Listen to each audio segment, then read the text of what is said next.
Odang'ech kuom ndalo mamoko adek ka girito ng'eyo ka doho biro ng'ado ni medo lornegi kuom ndalo 30 kata oyo.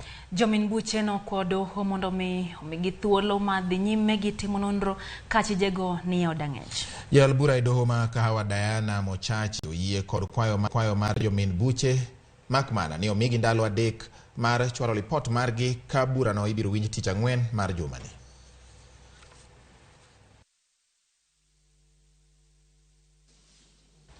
Kwa dhi mbele nyakorom Gajwang' Collins Sokundi koro ibiro geng'ne katwech makodiaga mano bang' ka osebiotere e kar thieth ma Jaramogi Oginga Odinga mondo mi otimne pim ka bende wiye tamam.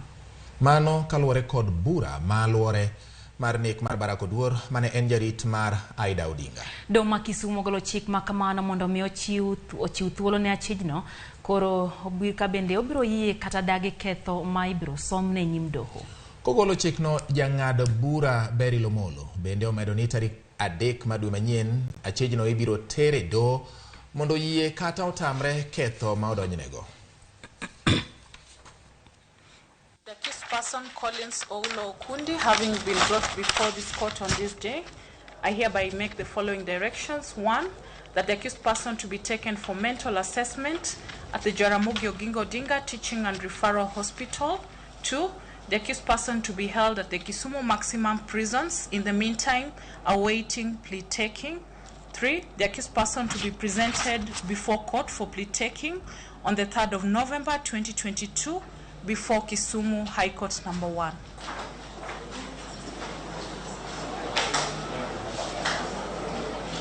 But yeah, winjo kiwacho, if you can get it, I can get it. Mano ne wach mano thor winja hinya. Kendo ibiro par Mutahi Kagwe kaka jatend migao mano okonye kedo gi midhusi mar COVID-19. Kani winjo kochako ni in the last 24 hours to ji oketo yitgi ma joma ni Narok kapok ikali chopo Nairobi samoro inyal geng'yo. The number of confirmed cases of the new COVID-19 virus. Now, Ramogi, weche gi manyien mabiro ni sani kotenore gi jotend migepe manyien, you can get it. Jotend migepe adek kawuono ka ofungu mar apise gi ayanga koya kuom jotend migepe machon. Jatend migao mar thieth Susan Wafula kod Aden Duale gin moko kuom mago makoro chako tich ayanga. I, Alice Mudhoni Wahome, being appointed a cabinet secretary of Kenya. Bang' chamo mumaka ka jotend migepe piny owacho ma jatend piny Kenya William Ruto, jotend migepe medo kao fungu mag apisi mag migepe magi ka gisingo chopo singo mar bero piny Kenya manochiw gi jatend piny Kenya William Ruto. Thank you. Yes, for that picture. E log tich mar migao mathieth, jatend migao machon mathieth Mutahi Kagwe ochiwa apisi ayanga ne jatend migao no manyien Susan Wafula. I am not sure that there is any such English word as outgoing. Either you are gone or you are in, but you cannot be out. What is a verb? How do you become outgoing? So I am the previous CS. Kagwe dokero kamano ne jatend piny Kenya machon Uhuru Kenyatta kuom thuolo matao migao no ka bendo pomo kalo jotiche migao no mosebedo ka keto maino eneno ni migao no tiyo makare. I want to take this opportunity also to thank His Excellency President, former President Uhuru Kenyatta for the appointment and opportunity to serve Kenyan. Without his support, the achievements that we have made would not have been made. And you know, there's an African saying that you only know that a cow had milk when the cow is no longer there. Ibiro paro Mutahi Kagwe kaka jatend migao manotao piny Kenya ekedo koda thung'a mager mar COVID-19. I'm not sure what version of Afya House this is going to be, but of course a new version. And many of you have asked whether I will fit in Senator Mutahi Kagwe's shoes. Obviously no. I'm sure his shoe size could be 42 or something thereabout, while mine is at 38. So I come with my own shoe and heels for that matter. And I look forward to working with you guys. Asanteni sana na Mungu asifiwe. Jatend migao mar riwruoge mag saga kod ohala Simon Chelugui okawo apisi ma migao no koya lwet jatend migao machon mar pur Peter Munya kod jatend migao mar ohala kembe kod keto mwandu Betty Maina bang' tend William Ruto nywando migepego kendo keto gi e bwo migao achiel. I've really learned a lot from the two outgoing CSs. Their contribution has made a difference in our country. I've also learned a lot from their leadership. A tribute that I would want to carry on as I steer this new ministry forward. Chelugui osingo neno ni migao mare ochopo kare agenda mag Kenya Kwanza mar ting'o malo joma timo hilni matindo kogeto bero ngimagi. The Kenya Kwanza manifesto has identified that out of possible 19 million workforce, only 3.1 million are in formal employment in both public and private sector. The manifesto also identifies that MSMEs employs over 85% of non-farm jobs. That is 15 million jobs. Establishment of this ministry is intended to bring coherence to all those initiatives supporting small businesses. So you have your task cut out, just trying to consolidate all the efforts and all the work that has been done. So this is really your day. We just want to thank you and wish you the very best in this new tour of duty. Elog tich majolwenye pacho kai county ma Nairobi. Mana njaten migao majolwen Eugene Wamalwa ochiwa yanga migao no njaten migao manyien Aiden Duale. Bang bede apis no kuom thuolo mar higa achiel kaka jaten migao no. Duale osingo bero ngima jolweny maturka kendo bero chenro mag migao no kotiyo gi yore manyasani. I will participate with the leadership of KDF in the full implementation of our national security policy for the Republic of Kenya 2021-2030 in order to maintain our status as an anchor nation in this region. Jatend migepego koro kawa pisi kinde mathoth oganda jo Kenya ywago pek mar ngima. Ka wenge oganda jo Kenya geto neno lokruok mano osingi gi tend William Ruto. Lydia Okeyo, Ramogi TV, Nairobi. Lydia, Mutai Kagwe chako wacho wach makoro wuok godo. Macho no wacho ndalo COVID-19. Koro wacho wach ni dhiang'. Ahinya dhiang' madwasi. Ing'eyo mana nen ber chak. Kakoro ok inyal nyiedho chak kuome ma igol. Koro nyathi ywak to gi mi nyathi wang'. Nyathi ywak to mi nyathi. Minyonyi mar nyathi bing'e ok dwaro rungi. Ok winjre gi chacho rungi. Susan bo wacho ni wuoche ne mobiro go. Obiro gi heels. Koro wajoma chuo moko nyalo rwako heels gi. Wana miyo wane kaka wuotho kode. Jo Kenya moko eno ka ywak ni ang'o mimiyo gi wuoche mayogi. Jotelo biro gi wuoch gi owuon haya. Nalo kato chuo wuoche ne nyakwara mogi nikech idhi mana tuyo kanda kino. Ogai mar Azimio la Umoja One Kenya Raila Odinga oseyo piny owacho kuom weyo pa jo Kenya oko e weche mag solo osuru ma pacho ka owacho ni ok gibiyie jo Kenya mondo roch ratechgi e chulo osuru mani malo. Raila kod jatend Wiper Kalonzo Musyoka odwaro mondo piny owacho mar William Ruto owere gi seyo sirikal mokalo kendo ket maino mar chwalo dongruok ne piny Kenya. Raila omedo kwedo doho kuom yiengore nyakonchiel kendo ng'ado buche ang'aya ne jogo makwedo piny owacho. Gino ma owacho ni ok nyis ratiro kata matin. Nowuoyo nyasi mar ikmin Governor ma Kakamega Mano Fernandes Baraza Philomena Baraza, nyasi mano yuore gi jotelo mamoko motenre kod kwitha mar Azimio la Umoja. Nalikuwa mgonjwa kusudia ni jumuiya ya wanadamu. Receiver in heaven. Walio kwa mamlaka sasa hivi, please do not weaponize food. I repeat, don't use food distribution as a political weapon to help you gain some mileage, because this is a time for you to reach out to these suffering Kenyans. Hatutaki kuongea sana, because we have seen, I want to answer governors in the affected areas. Wachukue msimamo. I would want them, if you really don't want to weaponize food distribution, invite ndugu Raila aje akaflag off chakula huko Garissa na kwingineko na kwingineko. If you really want Kenyans to see that you mean well for them. Ushuru huwezi kupandisha ile shirikishe wananchi kuketi chini na kuongea. There must be also public participation. You cannot just rise up one day and say we are going to increase NSSF, NHIF, bila wabunge kujadiliana. No taxation without representation.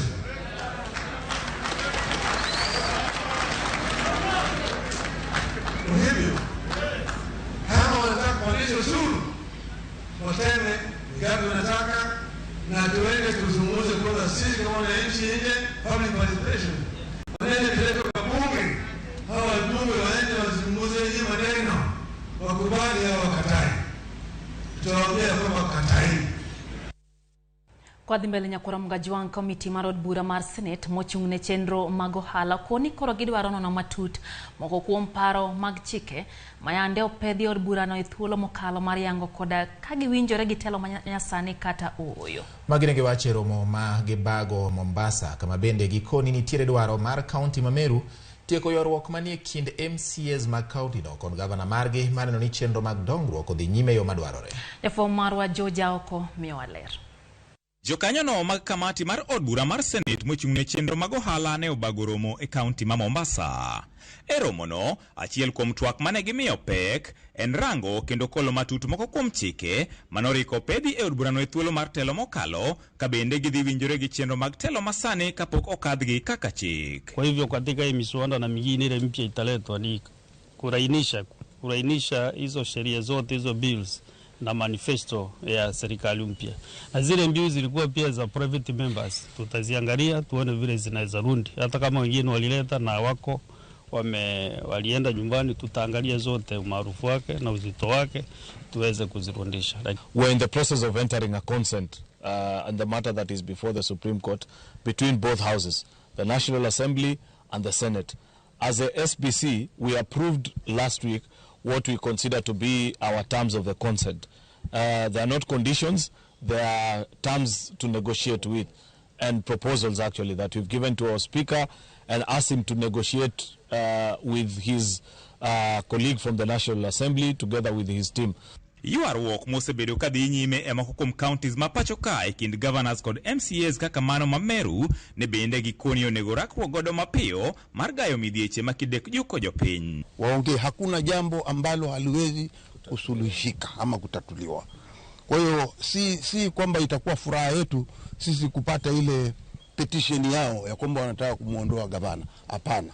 Tunawatia moyo zaidi na kuambia kaeni chini. Wako wazee pia Meru kama Njuri Ncheke, ikibidi waitwe wakae nao. Hao ni wazee, wanaweza kuwatia moyo na wakaambia jinsi ya kuendelea. Tatizo moja ambalo lilitokea ni kwamba baada ya corona kuingia, mapato yale ambayo yalikuwa yanayokotwa katika masoko na sehemu zingine za kaunti ya Mombasa yalikuwa hayatoshi kulipa mishahara yote. Na pia serikali kuu ilikuwa inachelewesha ile ruzuku ambao walikuwa wanatakana kupeleka katika county governments zetu ili kuhakikisha kwamba pesa zinafika kwa wakati. Kata kamano, moko kuom jodak Mombasa ne bende ochiwo pachgi ewi gigo magiparo ni kamati no onego miyo ng'ala mokwongo e romono madhi nyime Mombasa.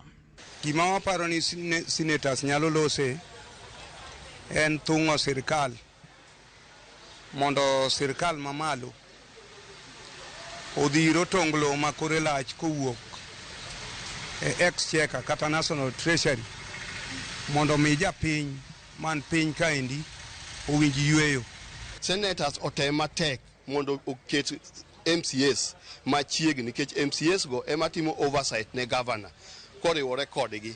To apani ka gitiyo pamoja gi MCAs to jopiny biro winjo maber kendo pesa ma ya malo no biro tiyo yo makare ma jopiny biro neno ber mar pesa gusuru magigolo. Nyanza beniti kuonde makech negeji kuonde go begi pare ni to kuonde ka beniti jok mayuak areas like Nyatike ji yuago kech kacha chamali tok gidew jogo. Senate ma regions go gidhi giter wachno mondo penj rais ni to chiemo ni ipoge ng'eruok kusipoge kaluwore kaka nogo kura. Why expect ni Senate forum manitie Mombasa ka they discuss key serious issues mag pending bills to gi kaka wayudo pesa go nikech wach ni ne president osegole order ni pending bills en onego benoze chul ang'o momiyo Senate ne ok poko nyiso wa ni ang'o momiyo pesa go ne ok ochul to mano tijgi kabisa kecho uru no order diere moko kama pending bills ko diere corona no bedo onego benose bedo paid to ka pesa go no bedo released senator no collude gi governors gi chamo pesa so what happened we want to know. George Aoko, Ramogi TV, Mombasa. Ramogi komiti moyiedhi mar od bura mar seneta dhi nyime kotimo nonro ewi tho mar nyathi ma jahigni 2 mane owito ngimane e yo ma ok ler e kinde mane timone bero e kar od thieth maduong' ma Kenyatta ka lakteche ne temo golo kwer kido mar fok jembe mano moke wiye. Min nyathino kod waygi mano kuongo chopo nyim komiti no ka giseyo jothieth ma kar od thieth ma Kenyatta kuom jwang'o tijgi gino mano kelo tho mar nyathino. Komiti no nono matut wachno mar yango kama adier nitie ewi tho mar nyathino.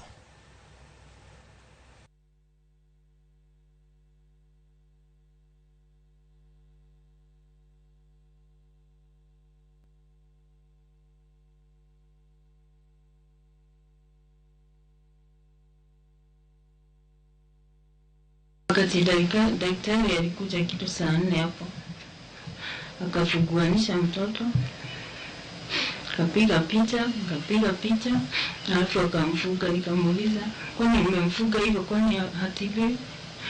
Akaniambia lazima waende wajadiliane ili wajue the way forward. Hakurudi, alikuja asubuhi, kanishautia, akaniambia, wewe mama, enda ulipe pesa alafu ukuje. Nikamuuliza pesa gani, na hiyo karatasi haiko imeandikwa pesa. Nikarudi huko kwa kulipa pesa. Nikamuuliza ni pesa gani inalipwa, akaniandikia hapo 20,500. Sasa nikamuuliza hii pesa yote nimetoa wapi saa? Seriously, masaa zaidi ya 12 mtoto yuko na jembe bado kwenye kichwa. Leo labda ukiweza kupeleka private hospital, the first thing ni kuwa mtoto atakimbizwa ICU. Kwa hivyo tunaona hayo matukio, na najua tutapata fursa, Bwana Chairman, ya kukutana na pia upande wa hospitali ya Kenyatta. We want to know the name of the first doctor who put you there at 6 up to the next day. Kidogo angeweza kufanya vyema kuliko jinsi alivyo, lakini kama kamati hatuwezi kwa sasa kuweza kuelekeza lawama hapa na pale mpaka tuweze kuwasikiza kila na mmoja ambaye amehusika. Kora mugenda ka prayo kwa dik bang sadik maroti eno chendo eno imorero kamano kuo medo kete manakaira mugiti. Kuruan gi mathoth kawadhi mbele gi weche manyien kata kamano kaka ne wakwayi mondo mibed jalo ma miyo apache kotende gi weche manyien ma wakelo niero kamano kuom chako ndiko nwa kinyisowa gima nie pache. But Uganda golo pachgi Omondi Nyakwarambito mano jandere Ligega Ogunja wacho kanyo ni entiere sub county no Siaya county wacho ni en onge gimonya wacho kata kamano chumi to idho makata chumbi mapok beche no medore nyaka nene bende koro beche owinjo kachal ka gima chumbi be ondiko ni odhiga mahai nyiso ni odhi malo. Chumbi nyiego donje chuny chumbi piem gi mwandu mamoko yo kadang dhi apre no dong boto ila riwuod nyako yugi wacho ni Ramogi makare un kanyo gi Oscar kendo wacho ni un nyamaroka Nyakach. Ramogi TV wacho ni emuneno Nyakach kono ochieng' riako jako kise bende wacho ni Ramogi TV e TV yo makare. Pastor George kantiere Rodi Kopanye county ma Homa Bay bende wacho ni entiere kodwa e chendo ni. Erokamano nyaka neno ka jok mabende neno Ramogi TV sani otingo Mary Ware owacho ni neno Ramogi TV yo makare kendo omora ahinya gi kaka weche manyien mag Oimore molo miyo ging'eyo gik matimore gwenge mopogore opogore. Goody Girl Mama Sharon en bende entiere kachiel koda Caroline Adhiambo bende wacho ni asekete Ramogi TV ka mora ahinya kod kaka ukelo weche manyien ochieng' wacho ni Bati Lydia kiwacho dier dakteche obed joma beyo giwe hero pesa sana maloyo ngima dhano mano chieng' jakosege wacho kamano. Kasto Michael Chere bende nitiere gwenge mag Migori wacho ni Ramogi TV kendo weche manyien owora ahinya kaka ngima dhi bedo mbele kaka majakom Raila Odinga koro nyiso piny owacho ni kik chuko osuru ka oko pa jopiny yo manyalo hinyogi, wacho ni ayie gi paro no. Mary Weya goyo riti ne fellow Kenyans. Wacho ni fellow Kenyans koro dhi e yue. Aparo ni en gima ber ka jatelo wuok to nitie kaka inyalo pare. Samoro be omi buonjo matin to tich bendo tiyo makare. Aparo ni en mano gima. To nitiere gima bendo chunge kit telo mane nitiere buo Uhuru Kenyatta. Yudo ka gin jotelo. Thoth gina gin jotelo mi ng'ato ndiko kani luongo to yie. Koro en geno ni biluong makoro donjogi kendo gibro yie. Erokamano ahinya. Mano kaka pachu en japuonj Evans Agaya magwenge mag Ambira. En bende en kawacho ni an Ambira kan lok Ramogi TV tinde mae kama oyuda dieri mar wach. Alano Nyango Chieng wacho ni Waneno ka jotelo moko neno ka gir kata kamano kech gioro bende ng'eny kendo nitie jotelo magombo ni mondo gikedne ngima oganda jo Kenya. Frederick Nyandusi bende wacho kanyo ni en bende nitiere kod onjo e yo makaro tisi ankora wada ni kanyo. Morris Owuor bende wacho ni nitiere Alego Uhanya kendo Alego Uhanya Ramogi chopo e yo makare. Kendo en gima chiche, nitie gima chiche kitelo manyasani ogolo pache kanyo. Busy Mosca bende wacho kanyo ni ento wacho ni josidinde duto okaw mos kokale chenro ni mar Oimore. Donge ber nyakwara Ramogi kai medo keto wani kendo medo golo pachi med nikono nambari 360 nono kata Facebook achiel kod yorewa mag tudruok mag oganda kata social media. Wakaw yueyo ka waduogo donge pod wan gima thoth kidinogo. Keto mana kera Ramogi TV.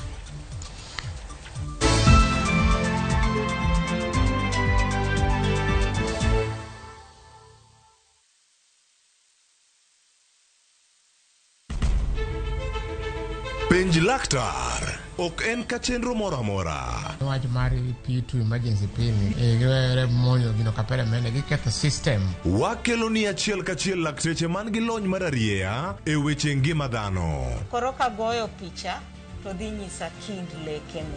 To gipuonji achiel kachiel e weche ngima. Kero malit ne masongo adhia very good. Riuri gi Ruth Otieno wuok tich nyaka tich abich chakre sa 12 odhiambo. Onono tiend weche kowuok kuom laktar. Osomo oteni namba mar SMS en 23600 en penj laktar kendo kaw simbi. Wadhi kawa simbe jowinjowa jonenowa Mane Ramogi TV.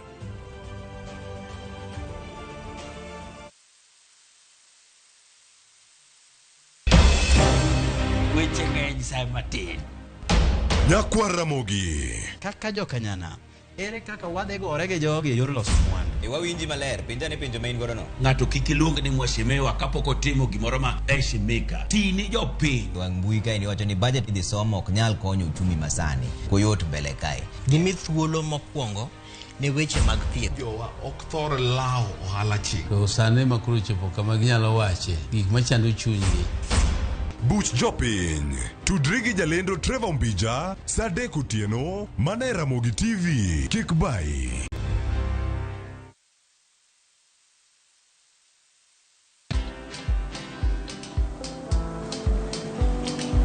Chal nade?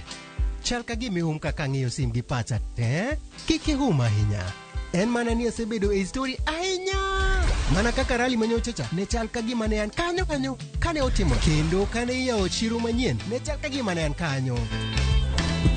Sama ne imiyo welo mapacho ka nengo mogonyore nam chumbi ne antie. In bende inyalo bedo e story kamora mora. Download mana Citizen Digital. Bed iyo ng'ala manyime gi weche manyien ka gi tuch kod gik mamoko ka gi timore kweno pugre pacho ka kod pinje ma oko. Download Citizen Digital. Citizen Digital. The league tables are taking shape. Winning on Shabeki.com is getting easier. Enjoy highly boosted odds on the English Premier League, French Ligue 1, Spanish La Liga, Italian Serie A, and many top leagues only on Shabeki.com. Kuwa Shabeki. Play now. Strictly not for persons under the age of 18. Betting can be addictive. Play responsibly. Shabeki.com is authorized and regulated by the BCLB. License number 416. Shabeki.com.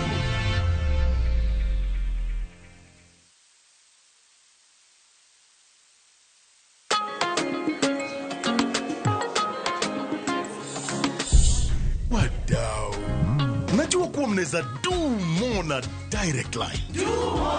Sasa mnaweza mkakava mali na bizenu zote kutokana na risks tofauti tofauti. So unaweza cover hardware yangu yote hadi stoko iko nje in case ya wezi. Na botiki yangu kuchomeka. Hiyo yote no machia direct line. Na pale kwa site naweza kawa construction yangu, mashini, mafundi na shule yangu, wanafunzi, wafanyikazi. Basi na in case mimi nipate ajali rahisi, no machia direct line. Omera, what about my palatial residence? Nama achia direct line. Do more na direct line. Visit your nearest branch, agent, broker or bank assurance partner today or SMS Bima to 23454. Direct line. Every day is sure. Do more.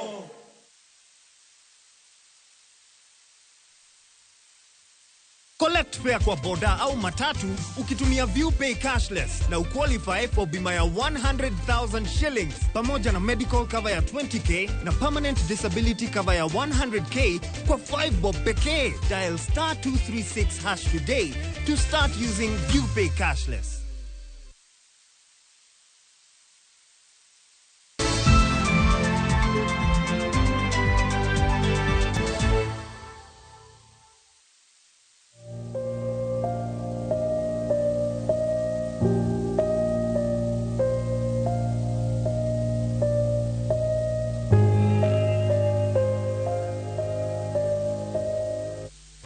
Machiegni kendo nyakoro Mugajuang no asingo munyoni oro abende mado kwako thoth gwenge ma pachuka kama piny owacho dwaro maromo shillings bilion 2 mano mar reso midhiero mar kech ma okwako piny Kenya.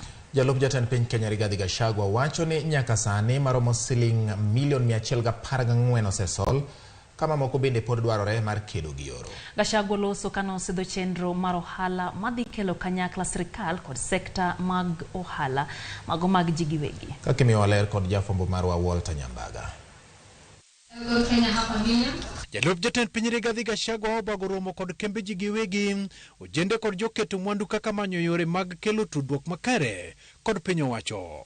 E kinde twak kod joketo mwandu kanyakla kod riwruok mag johala KEMSA, jalup jatend piny Rigathi Gachagua koni piny owacho dwaro omenda maromo milion 2 mapiyo mar reso oganda makech kayo e kendo oro tieko jambgi. You have raised over 114 million under the Pamoja Tuungane initiative for our fellow countrymen and women facing food insecurity in our ASAL counties and elsewhere. This is very commendable. We know over 4.5 million Kenyans currently are in dire need of food and water, and a further 2.5 million livestock have perished. Currently, 20 arid and semi-arid land counties and another 45 wards in 9 additional counties are affected by drought. Jatatije riwruok mar KEMSA Carol Kariuki kod riwruoge moko mag piny owacho kinde romo ochako chiwo kony mag jolo kuonde mahoro kwako kendo kwayo jochiw sire yor omenda e kata jol mag chiemo nimar maloyo jamni milion 2.5 osetho kendo counties maromo 20 winjo pek e yor kech. And the short term is going to mobilize those resources to save lives. Food, medicine, dignity packs, water, borehole drilling, and logistics support. Dig deeper to mobilize real resources and find solutions. I call on the private sector to engage now, urgently, to help us meet these humanitarian needs. Benene gitiyo kod romo ne jiwo rowere kod joketo mwandu mar yaro ohala kod piny owacho e kaka yor bugo chumi. You must get out and take your rightful place in the development of this country, in public governance, in private enterprise. So I want to tell KEMSA leadership, you are our very serious partner. And with this youth agenda you have here, you're our friends. Kaneo tiene kod jatend migao mar tuke Babu na Mwamba kod nyawadgi Rebecca Miano. Jotelogo koni piny owacho medo yaro talanta manyalo biro miyo kembe e kod joketo mwandu yaro dwaro margi kuom rowere mapachoka. We want to engage the Communications Authority of Kenya to see how they can collect more from media platforms where the creativity of our young people is played out, how that can be transformed, can be turned into sustainable revenue and income for our artists. We want the sporting industry to be a real industry where we manufacture and we put into the market a lot of the sporting equipment that our young people use out there to brand our country. Katodho ko ni piny owacho mar Kenya Kwanza chano keto e tim dwaro mar chuogo thuolo ne ojende. Nitiere ni onge mar tije go nyuol ne gi midhiero ka koro wenge gi menyo piny owacho mar Kenya Kwanza. Walter Nyambaga, Ramogi TV. Purwane weche magoro nyako Ramogi kendo wadang'io mago matimore wenge ma Msambweni kocha kata kamano Lydia aparo ni kinde mag campaign kata motelo. Iro ka jo siasa, ka jotelo makoro yier manie telo gi jo siasa mamoko ma samoro ok no yier. Ne ginyalo dhi ute mag lame kanisa wacho ni gigolo milion kata 2 kaka sadaka daga mondo gergo kanisa. Aparo ni mai thuolo makoro winjo be ni gigolo milionde gi kendo mondo konye ng'ato mane gidwaro. Ka en adieri ni igole mondo mi okonyo oganda. Ma ok mondo mi obo para e debe. Ng'eni chuny dhano ting'o weche mang'eny bati kata kamano na winjo mbaka more kona moro giwacho ni jotelo ena gikwana kata matin kende maro mapar kama. Giwuok to gimoro ma giluongo ni wathcha. Gipoge matin. Winjo ko ganda mohogolo paro no kumoro. Men paro ma paro ni winjo bed ni go embaka ahinya mondo jotendwa gi kaka ne gitime ndalo cha gichage time ahinya mondo girese ngima ng'ato achiel kata ji ariyo manyalo bedo ni kech okalo gi tekruok margi.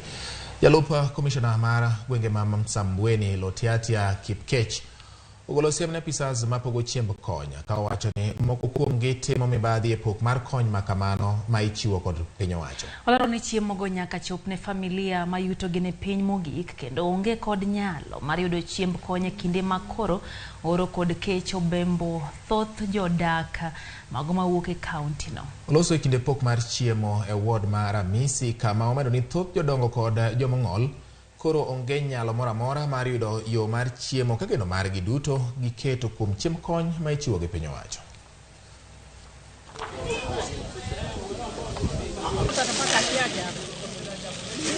Mambo ya wizi kuna mpango na mtindo ya kuhakikisha ile chakula ishatoka kwa store imefika kule wenye wanalengwa na inaenda mbio haraka mpaka vile fika mahali fika wanatakana ifike, na utakuja kuona machifu pia na manaibu wao na wale village administrators pia wako kwa wale kamati ambao wanahakikisha wako na idadi na orodha wale ambao wanalengwa. Sisi hasa walemavu wakati kukitokea shida ya chakula kama hii huwa tunaishi kwa upande kwa njia ya kutafuta chakula kama vile kwenda towns kwenda kuomba, lakini kwa sasa tunapongeza sasa kwa serikali yetu ambayo imetupumzisha kwa kutupatia hichi chakula kwa muda huu.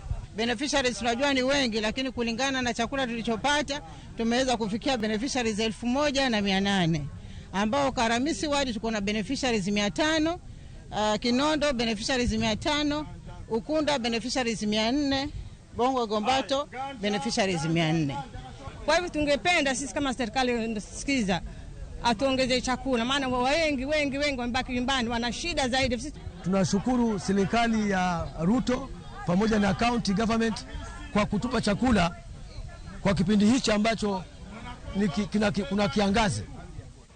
Kapodwa menyoni mago mag oro nyakora mgajuang koro twang'io chuny ngaji kama kaluwore kod oro motimo neo thurka nok mar pi koro chuno moko kuom jodak mawuok Mbirikani e kaunti ma Kajiado mondo wil jamni kod pi modho kaluwore gi idho mar nengo pi. Mana kaka jafombo marwa Wycliffe oko koro lero jodago yuago kony ni mar riyo kod kech onurogi. Iwacho ni pi en ngima. Mak mana ni ne jodak e gwenge mag Mbirikani ngima ni biro mana ka iritori kod ligangla mari. Ka ligangla en omenda maromo $100 ma en bech pi mbugru achiel mar lita 20 mwandu makoro nengone en mar goldi. Gwenge gi oketo geno margi e chwe mar koth ma oseleo kuom kinde mag higni 2. Gino ma osekelo achiedh nade mapek ne jodak ahinya to jopith jamni. Nakuta nyumbani naweza kulala siku 3-2 bila kula, kuoga, bila shida ya maji. Wale watu wanauza maji hapa ni wanabodaboda. Hii mtungi ya lita 200 inauzwa shilingi 700. Tukitoka huku tunatoka zaidi ya kilomita 18 tukiendea maji ambapo tunauza lita 20 shilingi 100. Hapa Chul Hills hakuna maji. Unategemea mfuko yako ndio kunywa maji na ng'ombe kunywa maji. Midhiero no koyiero ka upogore gi jodak makono, jamni be sandore, rio nuroge ka gichwe gi podho kendo githo ne nok mar pi. Gino makelo luoro ne jopith jamni makono, giluoro paro chal piny e kinde mabiro nyime. Sasa imebaki tu hizi kidogo tu unaziona, lakini ng'ombe sasa tu inang'ang'ana tu tunailetea unga.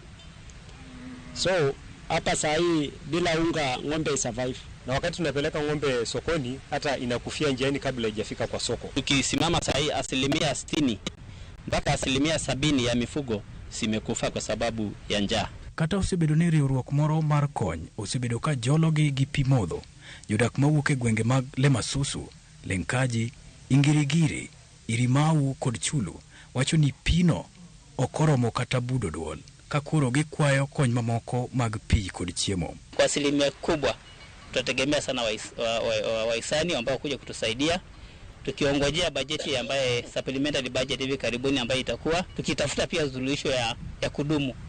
People need water, the wildlife and the cows need water, and there's also a very big need of food. We've been to the villages, people are sleeping hungry, so we wish to ask you and to let you know that there's a lot of need here, and we'll really appreciate every effort that you put in place. County ma Kajiado en achiel kuom counties moromo 29 ma oro nyoro, ka jodak makuno olalo geno kendo kwano lal mathoth mag jamni.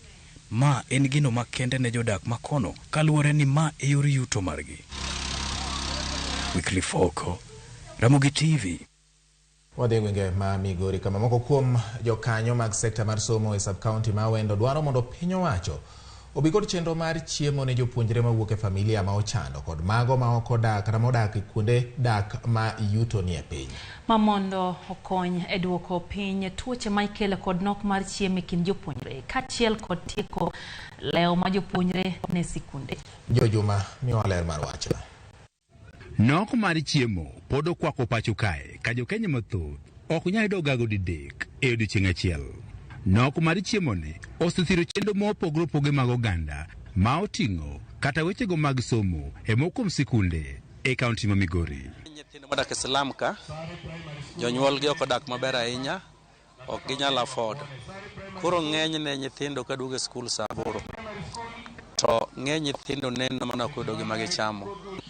Wan gi nyithindo ma bende weyo skul kaluwore gi gik mikwanyo miluongo ni scrap.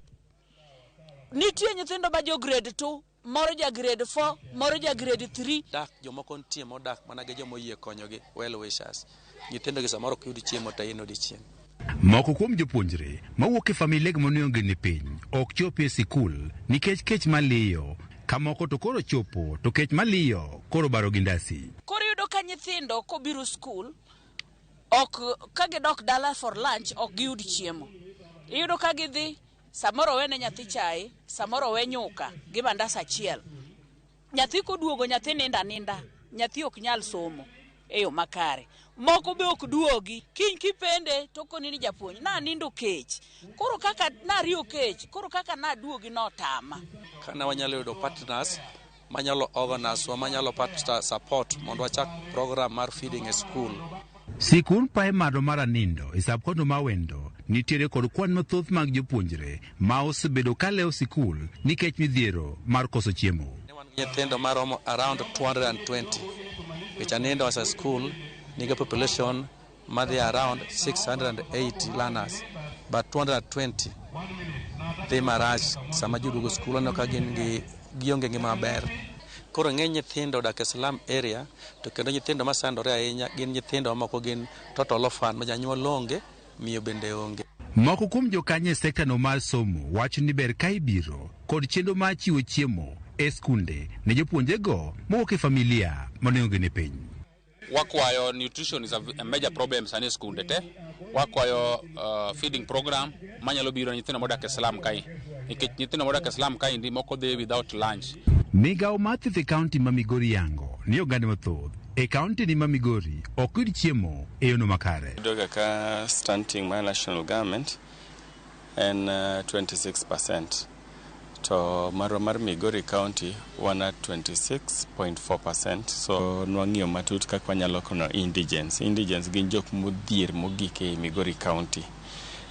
Nwayudo ni e study manwatimo gi jo Amref nwan gi jomodhier madhi 25,000. Lipot mawuok e migano mathithi County ma Migori yango ni higano ma 2011 nyithindo maromo 800 ma higni 5 kadok piny ne yudi kod midhiero no mar koso chiemo makare. George Juma, Ramogi TV, Migori.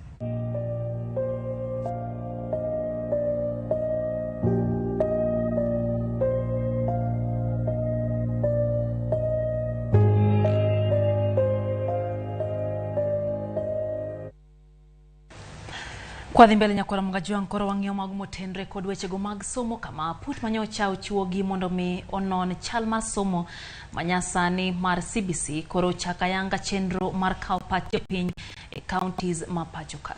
Chenro madhi timore kuom jumbe ariyo. Dichieng' makiny tich ariyo apudno biro chopo nyaka kaunti ma Migori kama gidhi kawe pach jopiny. Chenro madhi timore e kar tiegruok ma Migori TTC.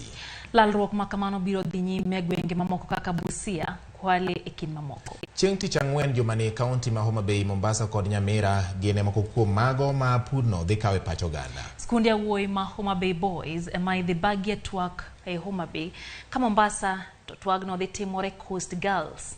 Kaunti ma Siaya biro yudo thuolo makamano chieng' tich adek mar juma manyien e sikund sekondar ma Nyamira Girls. Skund nyiri ma Kisumu Girls ema oganda ma Kisumu biro chope mondo mi gikawie pachgi kata kawie pachgi e wi somo mar CBC ka Nairobi ka biro bage twak makamano mbalariany ma Nairobi. Lalruok makamago biro bedo e kind saa 2 mar okinyi kod saa 10 mar odhiambo.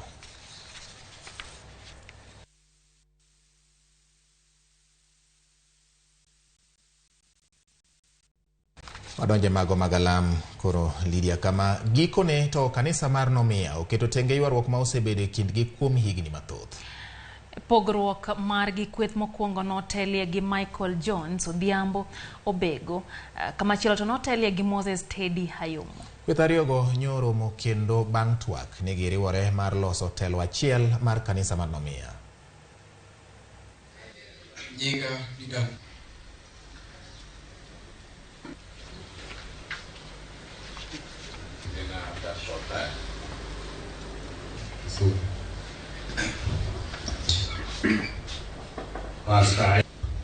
Opakuru Yesu. One.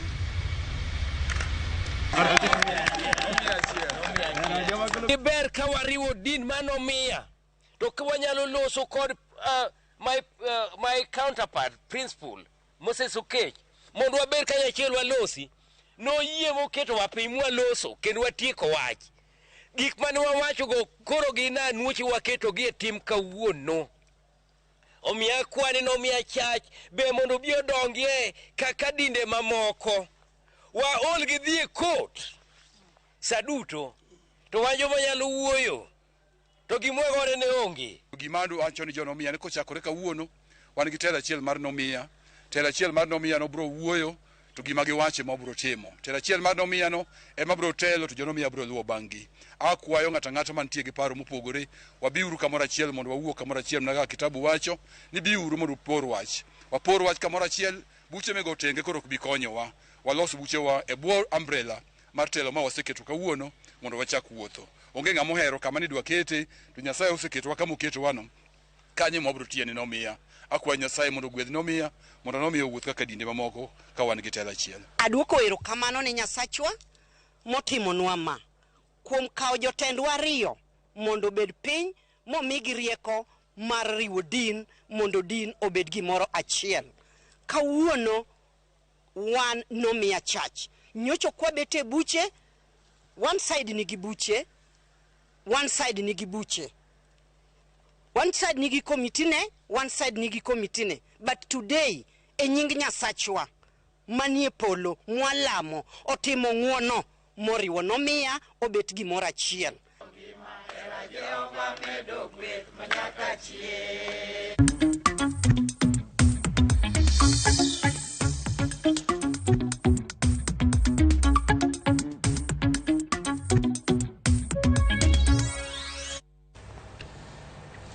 wageno ni kwe mar nomia no biro bedo manyaka chieng' maka gitieko giwer ni manyaka chieng'. Ruoth e jang'ad bura makar. Ruoth koro miyo jonomia kwe. Ruoth okelo ber mokalo. Omiyo jonomia kwe. Karamogi wang'e mago mag ohala. Kabende aneno ka nitiere wach maber e kaunti ma Homa Bay Bati kaka nowacho ni jotendwa kony gero counties wa aneno ko Uganda Luo wang' gichako yaore. Wang'e ka wayudo ni riwruoge moko ariyo ma ok mag piny owacho chiwo mwandu mag pidho rech ma nengogi nyalo romo milion 6 ne grube 4 mag mine e kaunti ma Homa Bay kaka yorno mar konyogi jiwo yuto mag joma mine matimo pith mar rech ka gitiyo kod yor lony manyasani ma otisi ni fish caging.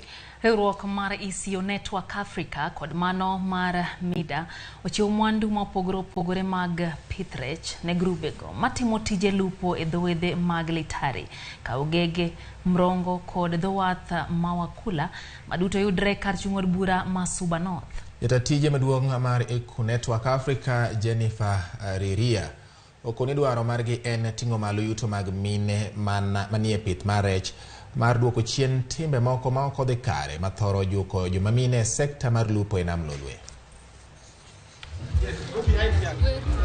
Today we are launching the equipment, therefore, as a celebration. Equipment that we have brought down here for the women are supported by MENDA, and that includes the boat that is behind us there. It includes cooler system. It includes a fish feed machine to produce their own food and to create their own food. It also involves solar for lighting. So all these things we are provided to the women to empower them. And I'm humbled that this kind of project is being undertaken within our county. And as a government, I can assure you that the government is concerned with this kind of project, that we will support as much as we can, because we've seen an enormous funding from whatever we've seen from the stores. Wakwa juthurwa chiefs security kaka aneno mine gi kama gikete gige gi ka ok beyo. Wambe ka wawuok ka wadhi tero ne governor wach mondo mine gi okony gi store moro ma ginyalo kete gige gi kato security margi be otimruok nade oriti. Wantie gi scooping net and solar mariembo kulacha. Koro wagoero kamana ahinya ne jowa ma ECO Network gi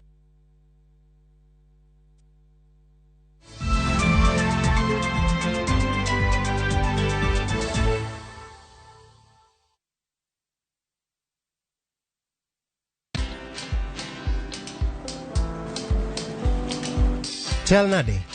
Chal ka gimi kaka ng'iyo sim gi pacha te? Kiki ahinya. En mana ni asebedo e story ahinya. Mana kaka rally manyochacha ne chal ka gima ne an kanyo kane otimo. Kendo kane iyawo chiro manyien ne chal ka gima ne an kanyo. Sama ne imiyo welo mapacho ka nengo mogonyore nam chumbi ne antie. In bende inyalo bedo e story kamoro amora. Download mana Citizen Digital. Bed iyo ng'ala manyime gi weche manyien ka gi tuch kod gik mamoko ka gitimore kendo opogore pachoka kod pinje ma oko. Download Citizen Digital. Citizen Digital.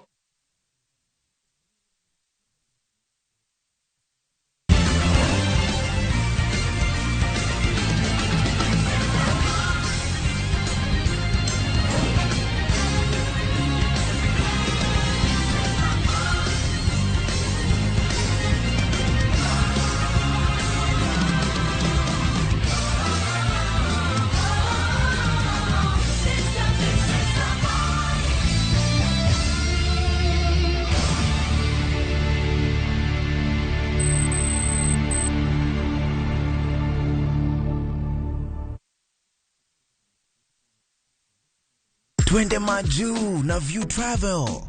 5 days Dubai or Zanzibar from $600. 5 days Mauritius from $900. 4 days Seychelles from $1,000. 5 days Malaysia from $1,500. 5 days Thailand holiday from $1,100. 5 days Cape Town from $1,000. And Bali 5 days from $2,200. Call 0703-254-254 or email connect@viewtravel.com.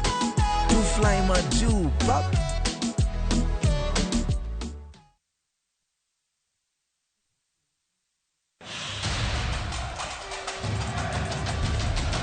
The World Cup fever is here with us. Nani atabeba kikombe? Will it be defending champions France, host country Qatar, 5-time winners Brazil, Lionel Messi's Argentina, ama will it finally go home to England? We already have the games on shabiki.com.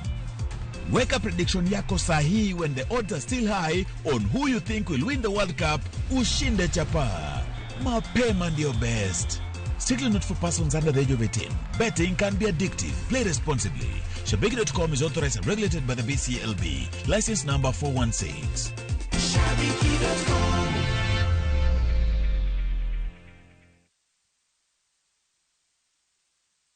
Collect fare kwa boda au matatu ukitumia ViewPay cashless na uqualify for bima ya 100,000 shillings pamoja na medical cover ya 20k na permanent disability cover ya 100k kwa 5 bob pekee. Dial *236# today to start using ViewPay cashless.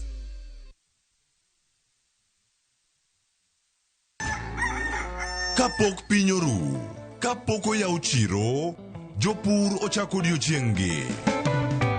Ng'ato ka ng'ato gi gombo mar kelo lokruok. Wachalo joma timo research mondo mi wakel gik man gi value. Ma ok odewo kama idake kata gima ipidho. Pith mar kich en agribusiness. Riwri kodwa mondo ipuonjri yore pur. Cover crops inyalo pidho ei puothi mar rabolo no. Jopur kod chiro mag jopur. Kendiel ma dende ber ema biro mi market. Pur gi ohala. Tich adek ka tich adek, saa 1:45 mar odhiambo. Mane Ramogi TV.